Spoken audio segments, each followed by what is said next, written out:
Ladies and gentlemen, welcome to The Right Time, a Wave Sports and Entertainment original. My name is Bomani Jones. Thanks for listening wherever you get your podcast. Thanks for watching us on YouTube. Subscribe, like, rate us, review us, give us 5 stars. You only give us 4 stars. I'm inclined to believe you are a hater. It is Foxworth Friday. Guest star DragonflyJonez. DragonflyJonez, what's going on, man? My guy, what's going on? And you can call me Tyler, man. I mean, I know that's the pseudonym on Twitter and shit, but you know. You know what it is, though? I'm not accustomed to putting your real name out here in these streets. Yeah. That's all it goes down to. Yeah. Like, I'm like, okay, I know some people know the name necessarily, but I'm not trying to be that dude. You know what I'm saying? Yeah. I respect the game over here. Yeah, for sure. I appreciate that. But yeah, I don't want the homies calling me, hey, Dragonfly, you know. But I appreciate you, my boy. Always good to be back, man. I tell you what that sounds like. You ain't worried about the homies calling you Dragonfly. I heard the voice you use. You don't want these white folks up on you calling you no Dragonfly. That's what we talk about here. Like, that's like, I remember the first time that I was sitting down on Around the Horn and, you know, people were getting into Twitter, and for a lot of the panelists, I believe I was their gateway into other stuff. Like, they started following the new guy, and they're like, yo, what is this world that I have just walked into? You were the gateway. He sends a tweet every 5 minutes. Who are his friends? And I remember, I can't remember, it may have been Plasky. And Plasky was like, who was that? DeBrickashaw? But he thought you were really funny. Bro, I legit, like, the Brick Show was like my name, not my Twitter name, but my name in my bio. I legit had to change that after I got cited at like NFL.com for like my opinion on the NFL. I was like, no, I ain't gonna take the homie DeBrickashaw Ferguson down. Like, let me change that. The Wild West days were a lot more fun before people thought to make this something important. All right. Yeah. Like, there was a time where famous people went on Twitter to act like regular people. Mm-hmm. And then something flipped. And regular people started thinking they were famous. And it all went downhill from there. That's, you know, that is a valid point. But to famous people's discredit, they're just not that interesting. Like, it's way more regular folks who are way more interesting. You know?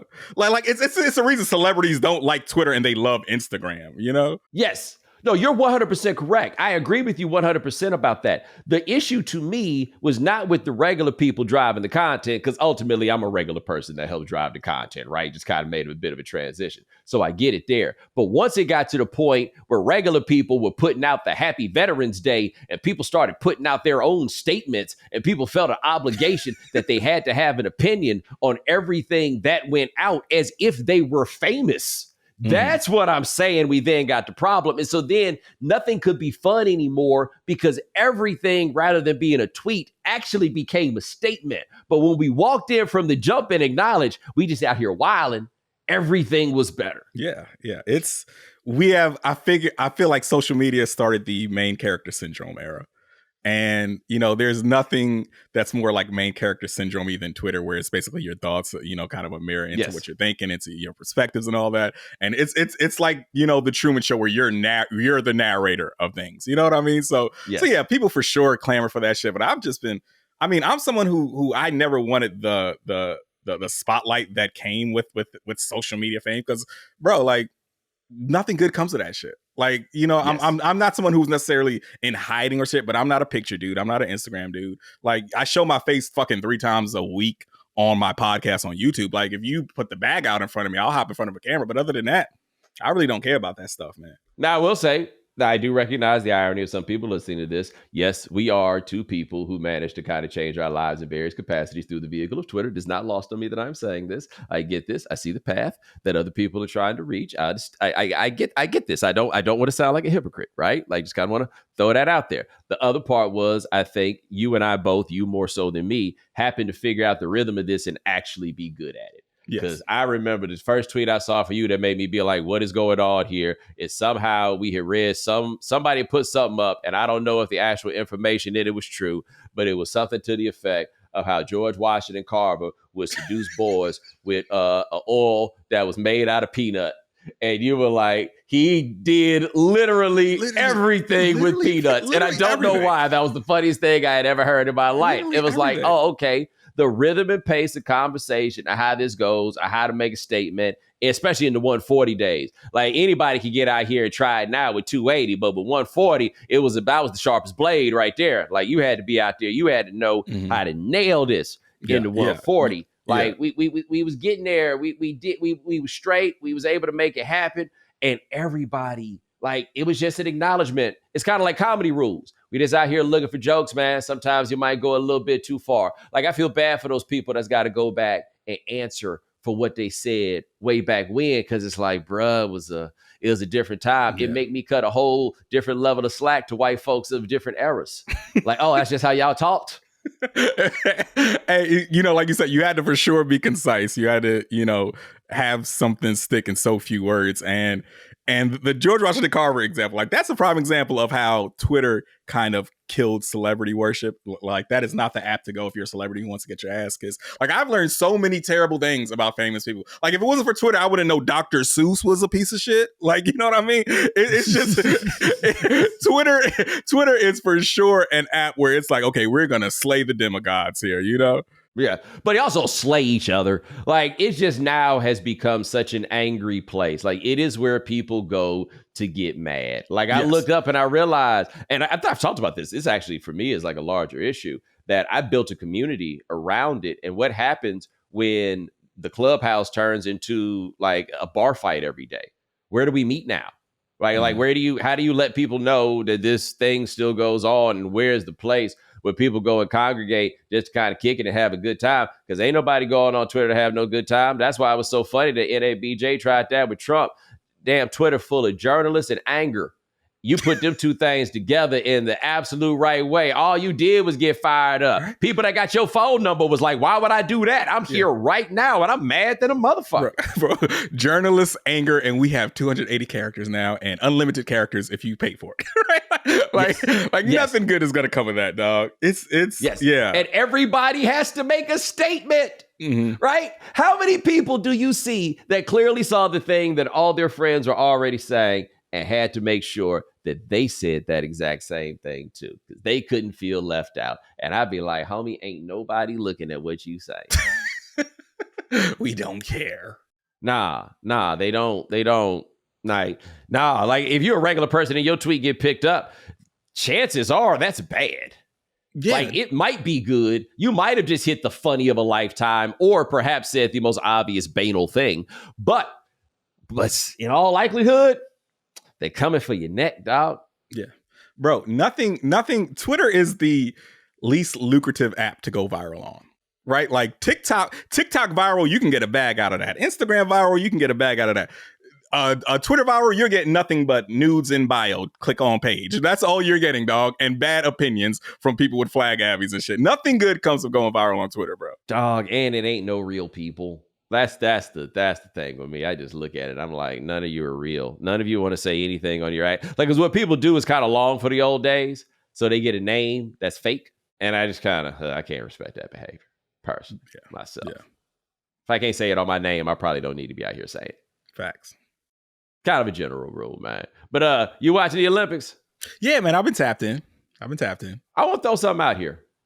And I think you've heard me talk about this before. But the way we treat Olympic basketball, and, we'll just say for sake of argument right now that this happens just because they're so good. But because they're so good, they have to win.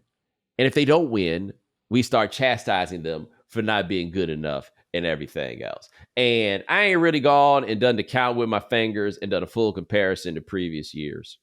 But I feel like I've watched the swimming at many Olympics. And I feel like the only reason we watch all this swimming is that America be out there whooping ass and swimming. Like, I feel like every year they be out there and I just see America get gold after gold after gold. And we be way up on the medal count going into that second week, gold after gold. Like, after we stopped being that fast on the track, it was cool. The swimmers was picking up the slack. You know what I'm saying? I got to say, man, I've been watching some of this swimming, at least on the dude side. I don't think I've seen America win a gold medal yet.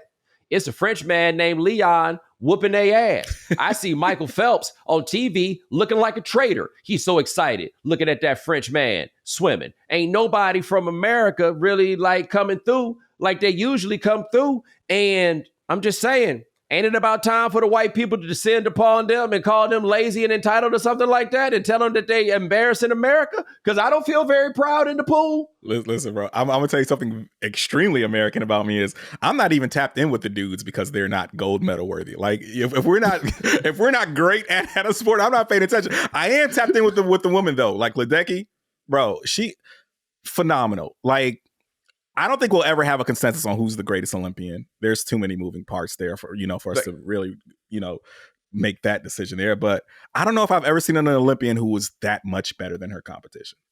Like that footage of her winning the 1500 when she's 17 seconds ahead of second place. Like, bro, I watched that I saw the highlight on Twitter. I thought, okay, this is just like, okay, we're just going to compare times. This is just like a solo event. No, the rest of the heat is swimming up 17 seconds later. Yeah. Like, dog, like she is not real. Katie Ledecky is what I call her. Yeah. Do you remember the homie Sergey Bubka, the pole vaulter back in the day that would just break the pole vault record over and over and over again? Like he was always just competing with himself.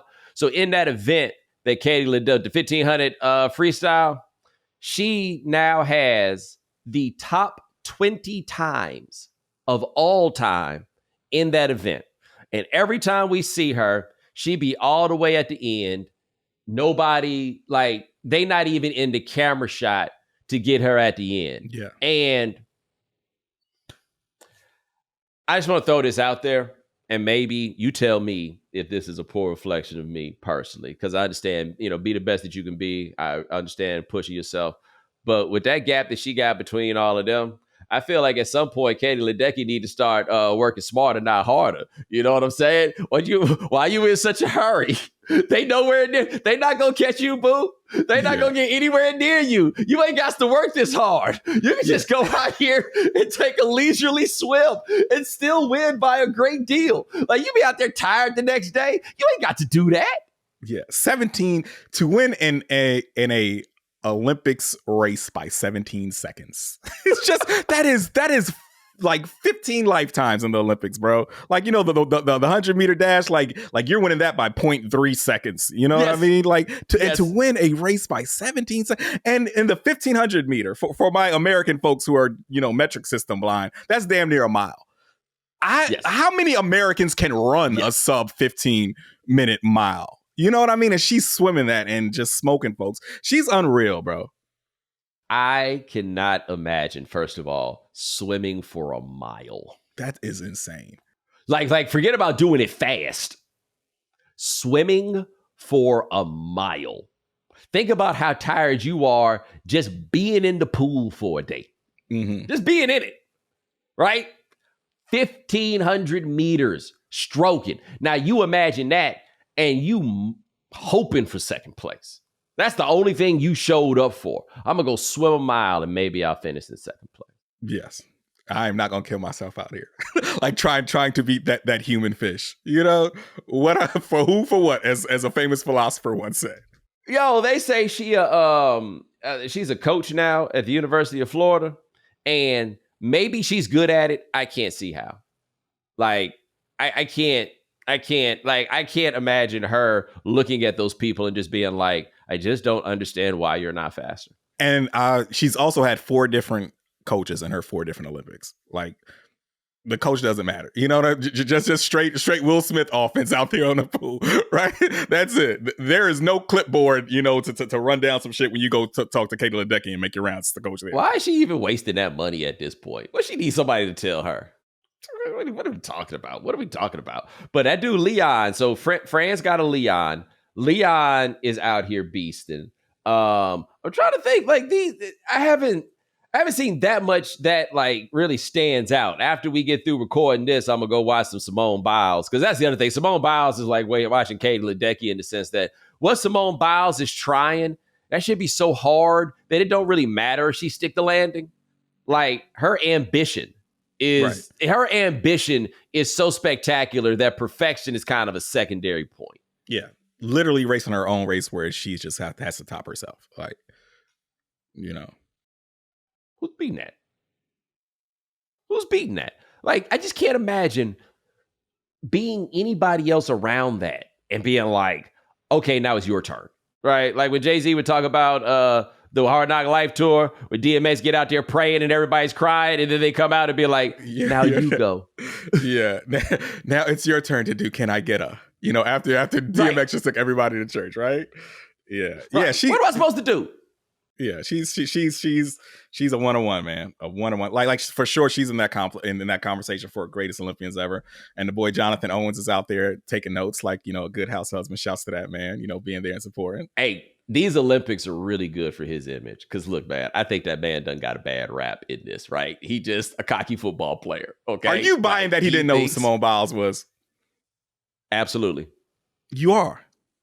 100%. I just can't imagine.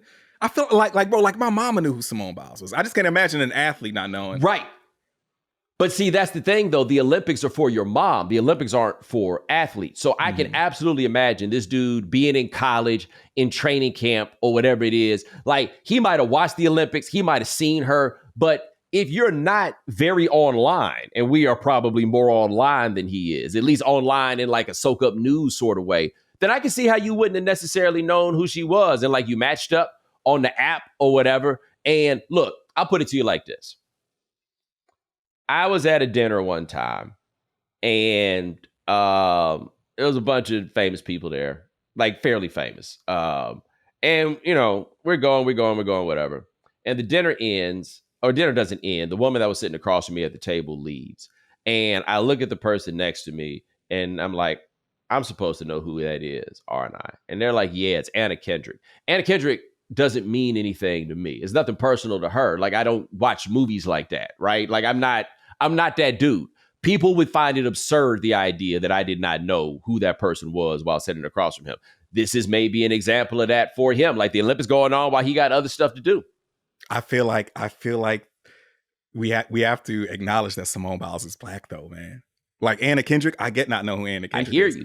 I get it because bro, there's so many like white actresses. I just know names. I don't know faces. Like Jessica Biel. Like I know the name. I know she could be one of three people. Right? Yeah. I know the name. I know she is Justin Timberlake's wife. If I walk out right now and Jessica Biel is sitting on my couch in my living room, I'm calling the cops. Who is this strange white woman in my house? Like, you know, Jessica Biel is like a concept to me. I do not know what this woman looks like. You know what I mean? Yes. So, but Simone Biles, I feel like she's someone who just transcended the sport. You know what I mean? And I don't know if I'm necessarily buying it. I feel like that was part of his game. I think he genuinely loves that girl, but I feel like he had to pull the, I just love you for you. You know what I mean? But I'm just not buying he didn't know who she was. Nah, I think he didn't know who she was. And I think that if he was really trying to come off like he was pimping, he'd have been like, yeah, I know who that was, right? Nah, I really, like, it happens sometimes. Or at the very least, I'll say this. It is not implausible to me that he did not know who she was, right? I could see that. But I tell you this, I know that people don't like the fact that he so straight-facedly and steadfastly says that he's the prize. Don't get me started on the nonsensical, like this whole thing about who the prize is in a relationship, right? This is just people setting themselves up for disaster. But I will say this, every time I see her looking at him, I don't know. I know who she think the prize is. Right? Like folks need to mind their business sometimes, because if Simone ain't pushing back on it, why are you? It's that simple. No. Simone looking like I hit the 100 thing on the skee ball, baby. Give me the big bear. I rolled $1 on my first roll on Price is Right. Right? I'm getting a free jet ski. Yeah, she went home with the washer dryer and the car from the showcase. Like she think, and I will know, by the way, she went out there, she got her a man with a good ass job. He make millions of dollars a year. He be lifting weights all the time. He understands what it takes to be an athlete. Like she didn't get the most famous football player in the world, but she got her a football player. She got a dude who thinks he's one of the best football players in the world. Like confidence matters so much, man. People overlook that, bro. Like that is a dude who is very full of himself, and people take that as an insult, but he's really full of himself. Yeah. That's just what it is. But I tell you this though. These Olympics are great for his brand because there's nothing for anybody to hear. All they see is him in the crowd in a Simone Biles t-shirt, cheering her on. That man took time off his job. I remember Hard Knocks a couple years ago. I think it was the Lions, and that dude's wife was a sprinter for Columbia. He was a backup quarterback, and he was they had them watching on Hard Knocks, cheering her on. Nah, baby, this dude took time off work. He ain't really good enough to be like, I can miss a couple days from training camp. He took time off work. He could redeem himself in the eyes of some very unhappy women who do not like how this looks to them. Yeah. Listen, bro, I saw him taking notes on Simone's performance, and I thought to myself, that's a film room guy right there. That's a guy you want in your film room, right? Like, I was like this is a dude who's going to pay attention, who's going to take notes, who's going to ask questions, who is going to make adjustments from things that he sees in this film. I was like, this is great PR for him as a guy who's going to have to find his way in the league, probably from season to season. But this is a different dude. He probably had some pointers there for the greatest gymnast to ever breathe, So, hey, look, man, that dude went to college at a school I had never heard of, right? They always talk about the directional schools, but a step below the directional schools is the denominational schools. Oh, yeah. He went to Missouri Wesleyan. Yeah. Yes. He went to Missouri Wesleyan as an undrafted free agent and parlayed his way into all of this. Nah, you don't get there without a healthy dose of confidence. He met her on an app. That was the other part. He said she hollered at him. He said so, the greatest gymnast in the world sliding in your in your DMs. That's wild, bro. He's lived a life. I'll tell you, I saw that first interview with her, and I saw the way that she was looking at him. I was like, oh, people, you guys have got this all wrong. I just don't think you understand the way that she views the situation that she's in. She's been out here doing all this jumping and flipping and ain't had no time and everything else. And then she met this man, and all she heard was, take my money. My house and my car. That's right. Yeah. That's right. It was right there for her. I did not see the point in the outrage that was being thrown into the discourse when we saw that picture where her smile was up here and her eyes were back. We're back, like the googly-eyed face. Like that woman is head over heels in love with that man. Yes. Congratulations to them. I'm sure by the time people hear this, she will have won about 8 of them gold medals. I will say, though, and people got mad at me for saying this, I still feel like this. I understood coming back for these Olympics after what happened in the last one, right?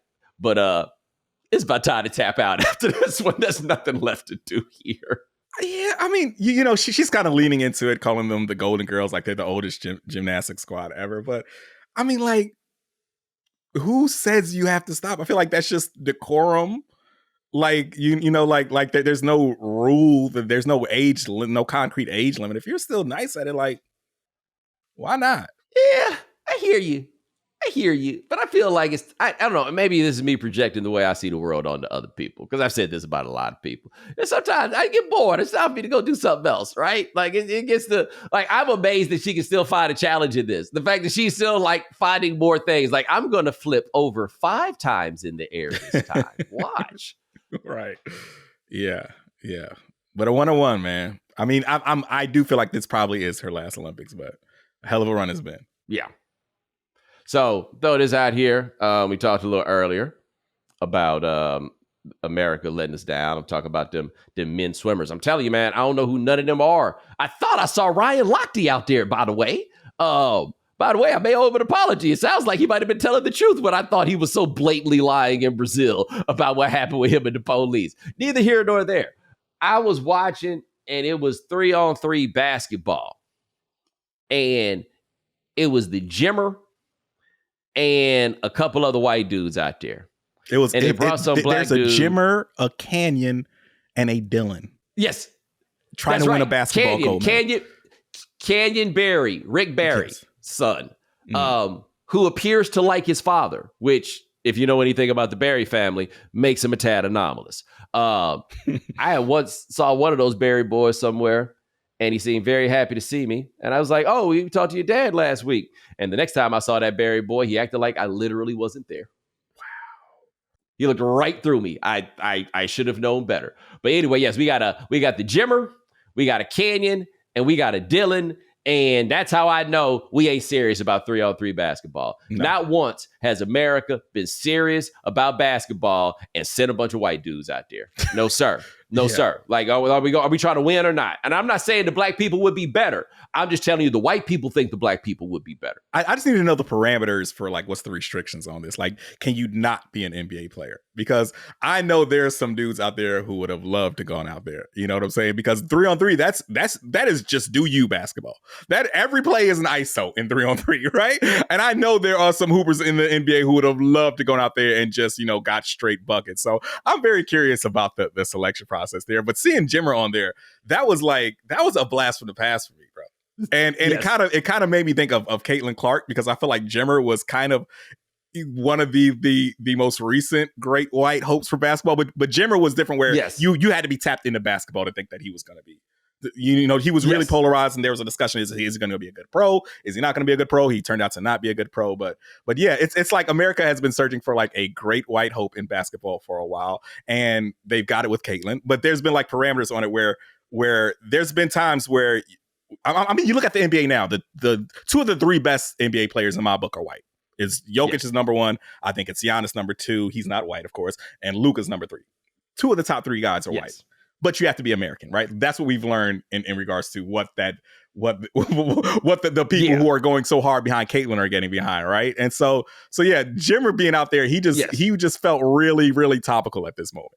But see, this the thing though about the 3-on-3 with Jimmer and Canyon and Dylan out there. And to me, this is very important, and it ties into something else that I think the NBA is showing us, which is the American white man has no excuse. The American white man has been out here pretending like this basketball thing ain't going for them because they can't run and jump like the blacks, right? Like they can't do all them things. But even in this 3-on-3 basketball, it was the game I was watching, it was Jimmer and Dylan and Canyon against the Serbs, and the Serbs was wearing their asses out, right? I don't understand why the 3-on-3 Olympic basketball team is not, like your point about the NBA. Keep this in mind. Like I think Nneka Ogwumike has played 3-on-3 on the women's side. So if the WNBA players could do that, I would assume the NBA players could do that. And I just don't understand why Jamal Crawford is not out there. Exactly. Like if you can you imagine Jamal Crawford, Lou Will, and who else could we get out there? Just uncheckables. Isaiah Thomas will take any job you give him. IT is with whatever, dog. And IT is a bucket. But yeah, that's exactly the type of prototype I think that needs to go out there. Like those guys who just come off the bench and they know their whole purpose. Bro, go out here, get some ISOs, get some buckets. Like, I don't know why we don't have those guys on this 3-on-3 team. Yeah, like the whole bunch of 6 men of the year. Yes. These are the cats you. We can go find one of them dudes from college, right? Just a college microwave type of player. It could be well, where Lawrence Moten at? You know what I'm saying? Can we get him out here? Yeah, like a dude like Kyrie would be a god in like this setting. Like he would, like we talk about the greatest Olympians. Put Kyrie in 3-on-3 basketball. Like bro. I just had a thought, by the way, about the Olympic team. I had not considered until this moment. So, in the game against Serbia, Jason Tatum did not play. In the game against South Sudan, Embiid did not play. Steve Kerr talked about the need for speed and all those things. Okay, cool. Did you notice that the reaction online from Jason Tatum not playing was, how dare you not play Jason Tatum? The response to Embiid not playing, jokes. Jokes and jokes and jokes. Highlight films of him dapping people up. Stats including how many high fives he gave. Jokes and jokes and jokes. When did the turn happen? This is the make or break year for our buddy Embiid. Yeah, he's just it's so wild because he is not the worst player on that roster, but when you put him on the floor, like he just bogs everything down, dude. Like he's just someone who you look at when he goes in the game and when he's on the bench. And so it's a world of difference between that squad. And it's so wild because like, something that I've always liked about Embiid is he's just super honest. He doesn't care about, giving the cliche right answers. And he went out here and was like, yeah, LeBron's older, I'm not sure if he really intimidates guys like he used to and all that. And then, you go out there and you're like, bro, you're like the worst player on this squad. The worst fit. Let me put it that way. You're like the worst fit on this squad. They got him, I think, in large part so he wouldn't go to France. Because I believe he's got the French passport. He could have played for France. Him, Remby, and Gobert. Yeah. I mean, they could have had a legitimate lineup of like Embiid at 4, Victor at 3, and Rudy Gobert who, by the way, is getting roasted in the Olympics too.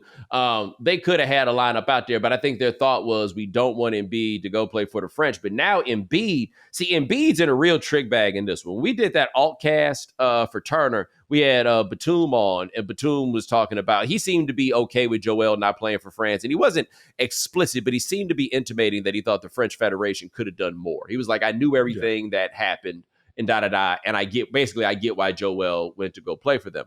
But it reminded me of a story that somebody told me about that they had read about France, and it was a professor who was a Black American professor, and she talked about how she went to France and how well she was treated. And Black Americans who go to France note this, that you are treated better over there than you're treated over here. Like, you don't feel that specter of racism coming down on you when you're over there.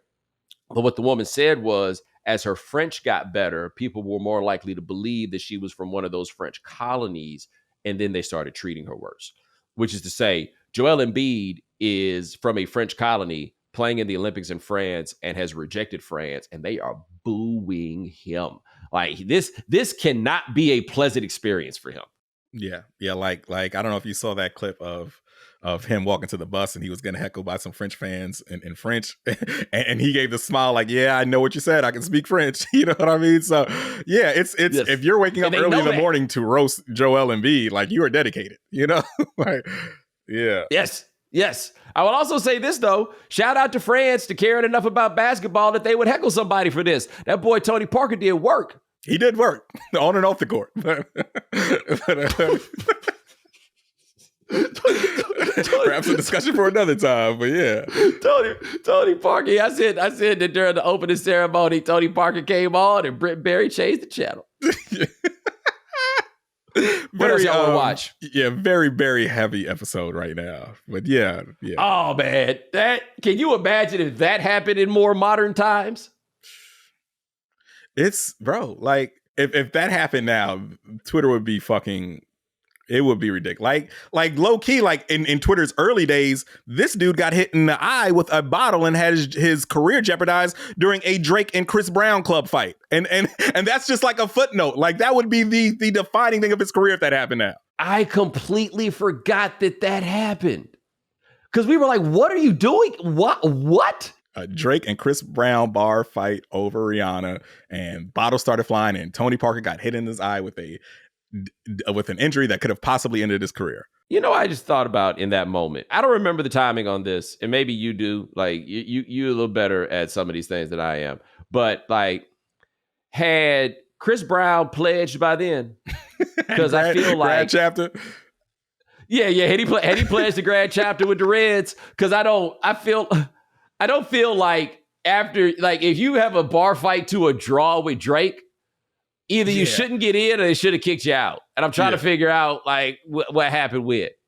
Yeah, I don't know. I feel like he's always, I feel like ever since he went to Cali, he kind of, like, you know, was stepping with the grad chapter blood. So, you know, it's just, but yeah, that was a wild time, bro. I want to say it was like, and it was right around like the time when San Antonio, you know, they were still on the scene. They were still a team going deep into the playoffs. Like this was before they went to the finals in like 2013 and 2014, I want to say. So yeah, it was a wild time, bro. And I think part of it for me is, like, Tony Parker's a Hall of Fame basketball player. Tony Parker married Eva Longoria. Like, I understand that Tony Parker was something, but I would not think that Tony Parker could get in that section necessarily, or like want to be in that section. There was a lot that went on there that I just didn't really see coming.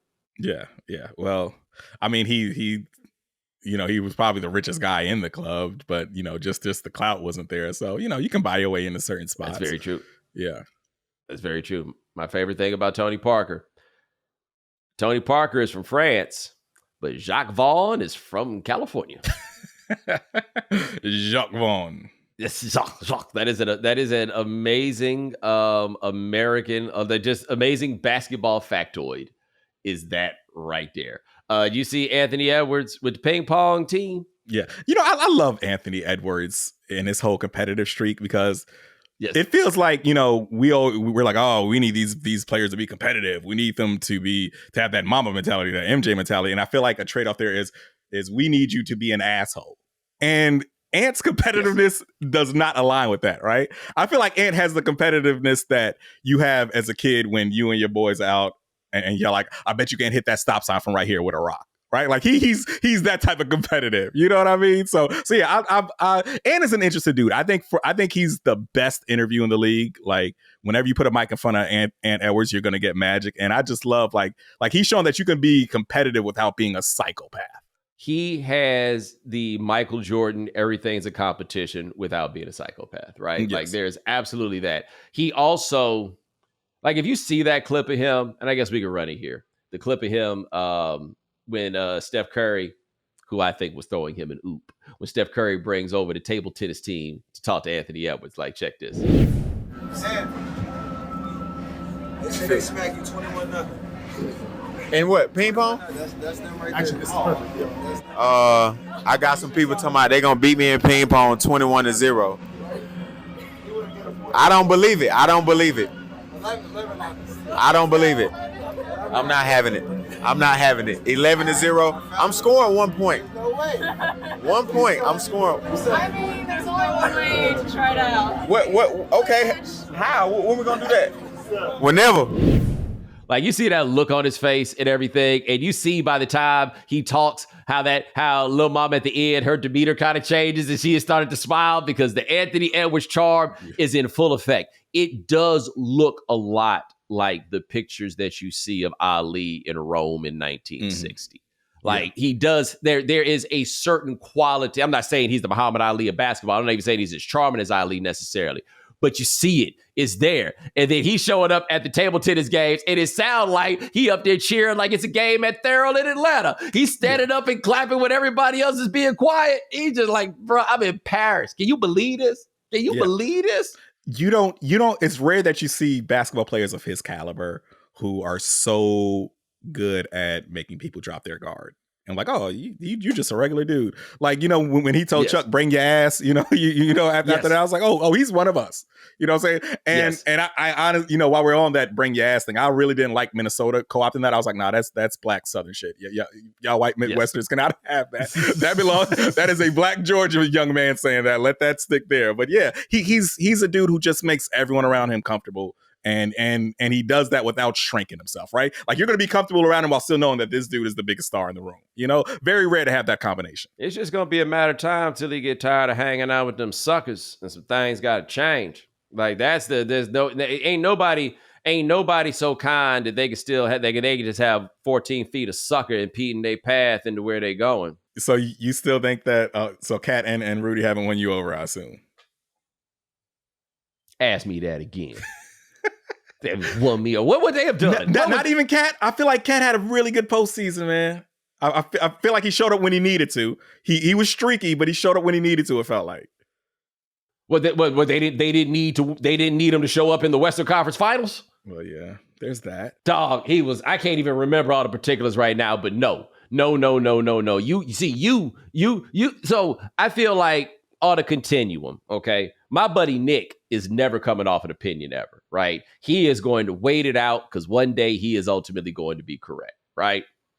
I don't go that far. Like once I realize the jig is up, I'm moving on. Josh Allen being a great example. I was like, nope, this dude has turned out to be what these people thought he was going to be. They was guessing and they was lying about what he was at the time, but whatever. Okay, I'm going to come around. You, far more humble, I suppose, far kinder. You came back and said we owe Cat an apology. And I'm going to tell you right now, boy, you need to toughen up. You got to stand your ground a little bit. You're going to fuck around and start being premature like that. Hell no, man. He exactly what I thought he was. They won some games. He could hit some shots. You know what I'm saying? I could see it. But I just couldn't imagine being, I told you, I was getting paid by the show when I was doing that all cast, which meant that my money depended on Karl Towns. And I hated that.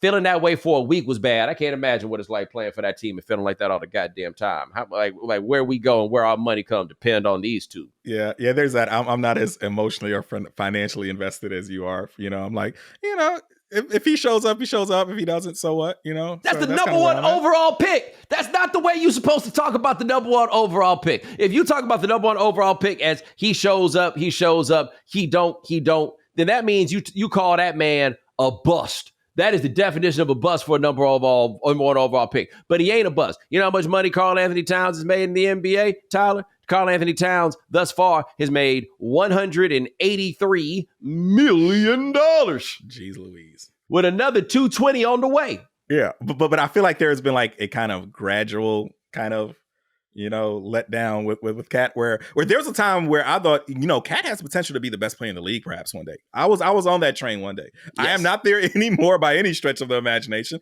but I feel like we got there gradually. So that's why I guess the disappointments don't disappoint me as much anymore. That's where everybody starts. I think that's his biggest problem. They be like, yo, man, this dude might be the best. And then, nah, he's not. He's not. Anyway, let me stop thinking about him. I start getting all angry and frustrated. Did you see where they put the thumb on the scale for the French when they were playing against Japan and they called that 4-point play at the end of the game? No, I didn't see that. All right, so the Olympics are notorious for home cooking, right? Like the home team in the Olympics always gets a big bump. Notorious for home cooking. There was some real home cooking at the end of that game with France and Japan, and they got the victory. And I'm going to just say right now, man, if one of y'all guys is 7'5" and one of they guys is 5'4", you can't lose, man. Like, that's just not... Like, I don't care how good Rui is. Yo, Rui be getting out there with the Japanese team, and I bet he was the first pick in every game he ever played in his life growing up. Yeah, you are tall and black in Japan. Yeah, come on down. Yeah. Rui, old pomade-headed ass, they be bringing him right in there. Rui, I can't tell which, is it an S-curl, whatever it is. Rui's hair is an anachronism, I believe is the term that we use. It's not even a throwback. It's lost in time. Yeah. But the whole cooking, it got me to thinking. I was telling Sean about this. I'm curious if anybody else remembers it. And if you don't remember it, Google it. Do you remember when Roy Jones got robbed in the Olympics in South Korea? Mm. I remember I was 7. If I was 8, I just turned. And if you've never seen this is when Roy Jones got famous in America. Roy Jones was in the finals of the boxing against a South Korean dude. And it was Roy Jones in a boxing match. It went the way all Roy Jones matches went. Pure outright dominance from Roy Jones. They robbed Roy Jones so bad that number one, the South Koreans was heckling. Yeah. And number two, after that, they changed the whole system of boxing judging. Yeah. And that's when they went to the joint where they had the different colored gloves and they would count the points as you landed them. But I had completely forgotten until today. Roy Jones cats be getting robbed at the Olympics. Can you imagine going for your Olympic dream and just flat out getting stolen from? Yeah. I vividly remember that moment because Roy Jones put his face in his gloves and just like jumped up and down and had a tantrum. Bro, he legitimately got robbed in broad daylight, and that shit made him get in the booth because he gave us "Y'all Must Have Forgotten," which is one of my favorite diss tracks ever. And he touched on that, bro. "Y'all Must Have Forgot" is one of the realest diss tracks in rap history, and I say that in all seriousness because he is on that song talking about everybody whose ass he beat. And it is certified. There are no lies. There is footage. We saw it. And he is like, yeah, what did he say? So-and-so, he really asked for it. So I beat him with a fractured wrist. Like, God damn. Like, he made a diss track talking about everybody's ass he beat. It don't get no realer than that. Yo, so there's something to be said. Like, there's the idea you got to rap about your life. But it is wild when your life is not being a rapper. It's actually being a boxer. But you still gonna rap about your life. That's why you get lines like "Roy don't smoke or drink, he gets hit." that's the life of a boxer. He doesn't.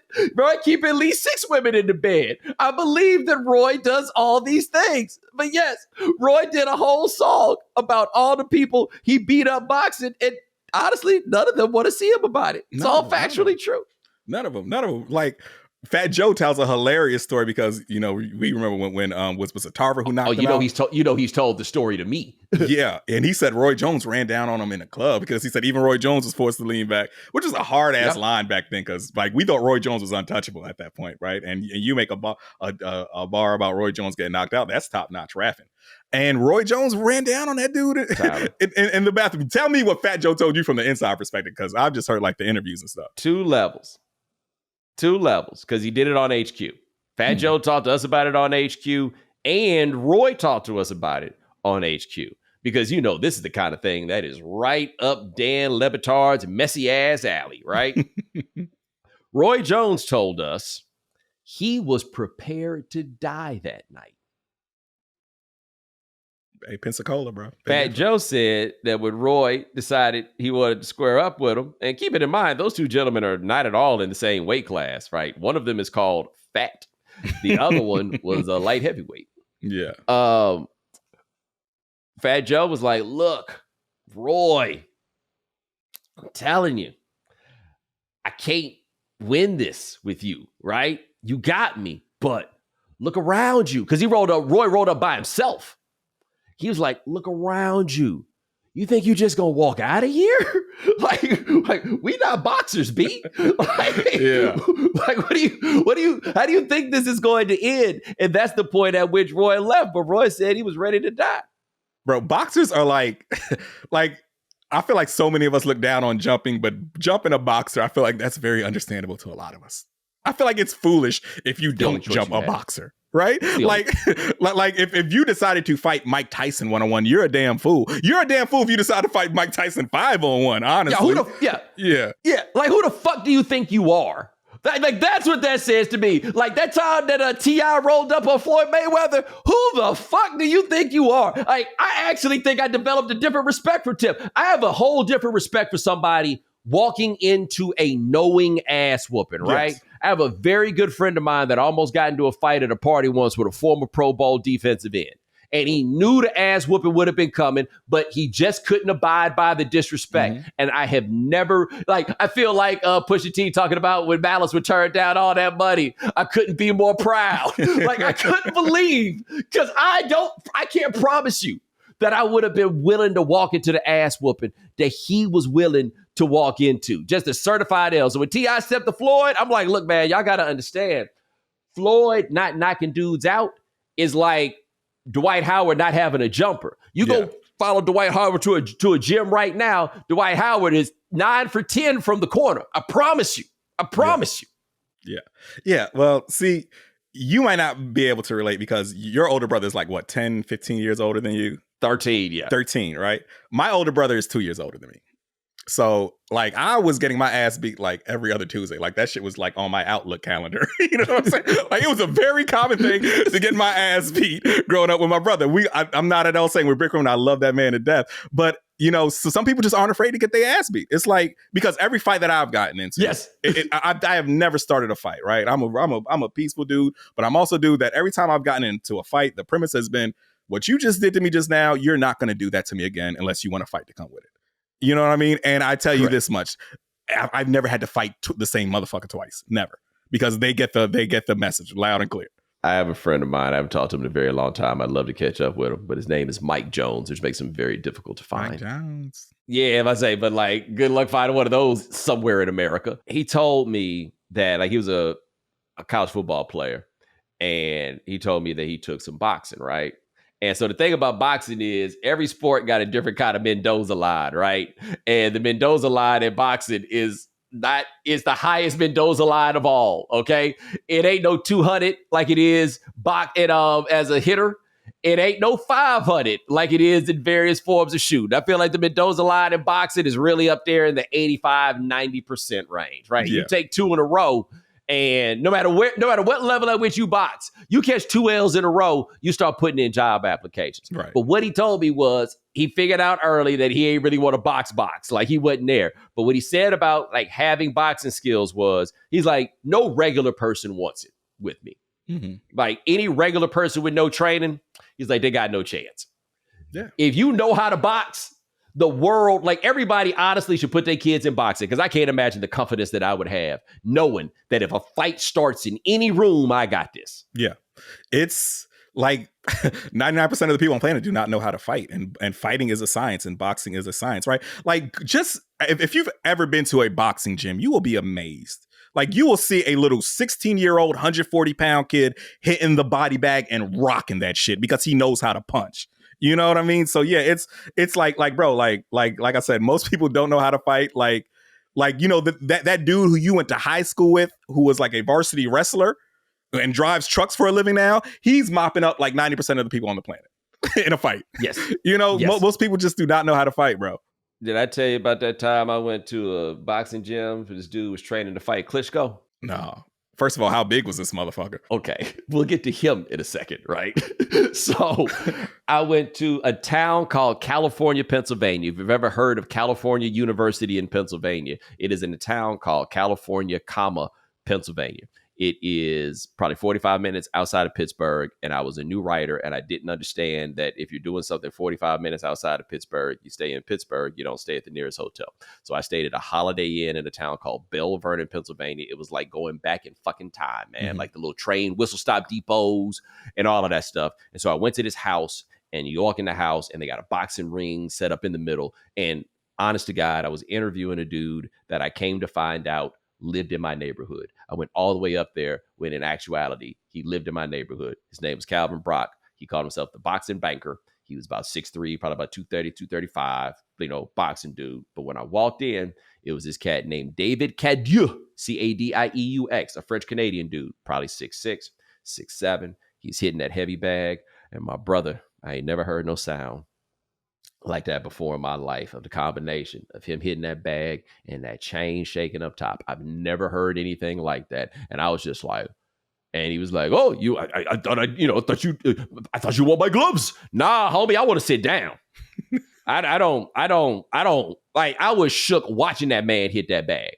Yeah. And then you think about human bodies take those, and they take multiple of those, every boxing match. Yeah, it's wild, bro. Boxers are a different breed, man. I asked his trainer, because I made the premise of the piece once I got there around the idea that this dude used to work for Bank of America and he decided to box. And I was like, so how hard does it hurt to get hit in the face? Like, because, it seems like it's really painful. And so I asked him, and he couldn't even entertain the thought of that. I asked his trainer. His trainer had been a boxer, and he told me, and I always get it backwards, it's one way or the other. He said that taking a jab to the face either felt like a 20-pound weight thrown from a 25-story building or a 25-pound weight thrown from a 20-story building. I don't know if the particulars matter at that point, but that's what he said it was like. Yeah, dude, the jab is underrated. I went to my good buddy Corey covers boxing. So when Corey does a fight in New York, he'll often give me the plug on tickets. I'll be sitting pretty close. Hey man, the jab is like how, when you see NBA players and you don't realize how wide they are, like how giant they actually are, not just tall. You don't realize that the jab is, it's not what it looks like it is on television, is what I'm trying to say. Right. They are aiming for all of this, and they are punching Yes. They are punching you dead on in your face with some fucking heavy ass gloves. Yeah, man. And it's wild that the jab is what's used. Yeah, the jab is what's used to soften you up. You know what I mean? Like, it's wild. Ain't no way in hell. That's what I'm saying. These cats be eating jabs. Like, okay, sometimes that happens. No big deal, But like, if that's what the jab is hitting on, the right, the uppercut. I watched Triple G from the second or third. Not like I wasn't super ringside, but I was close enough, and I was square up with Triple G. And Triple G hit this dude with an uppercut against the ropes, and I was just like, "Why are any of you doing this? Why are you fighting this man?" Because the whole fight was Kazakhstan fights overwhelmed blacks. Like that was the whole. Triple G was the promoter, and the last two fights was two Kazakhstani dudes with the headliners and mediocre Afro-Americans up against them. And that's a crowd pleaser. You know what I'm saying? I couldn't believe that uppercut landed. I was just like, man, y'all got this. Yeah. Like Tank's left is just, it's one of the most devastating things you'll see in sports. Like that dude, bro. Yeah, I don't want it. I don't want no parts of it. Yeah, that's the worst part too. He ready to fight. 5'6" ready to fight all the time. Yeah. Either 5'6" is ready to fight or has learned how to curl up comfortably in a locker. So it doesn't matter. These are the ways you cope. But that is Tyler Perrier, DragonflyJonez. Check out Jenkins and Jones on the volume, available where all fine podcasts are given away for free. My man, I appreciate you. Always good, man. Appreciate you having me, brother. All right. And ladies and gentlemen, thanks so much for joining us here on The Right Time. We do this thing 3 times a week. Hit the voicemail line, 323-596-7767. 323-596-7767. It is going to be our last show before a long vacation. So let's do an Ask Me Anything. AMA, 323-596-7767. Sean, you handles everything behind the scenes. Thank you, sir. Remember, follow The Right Time. Subscribe, like, rate us, review us, give us 5 stars. You only give us 4 stars. I'm inclined to believe you're a hater. And we'll talk to you guys in a couple of days. Take it easy.